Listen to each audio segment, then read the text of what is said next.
موفقیت آماده شوید. آیا شما از پتانسیل واقعیتان در زندگی استفاده می کنید؟ هیچ کدام از صدها هزار مردمی که من در طی سالها با آنها کار کردم اعتقادی به چنین امری نداشتند و درست هم فکر کردند.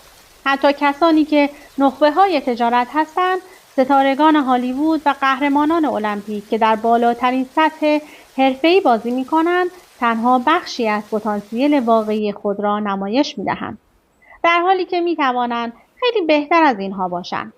مطالعات نشان می‌دهد که تنها یک اختلاف بین کسانی که در مسابقات جهانی قهرمان می‌شوند و کسانی که فقط تمرینات را انجام می‌دهند وجود دارد و آن داشتن اعتماد به نفس است.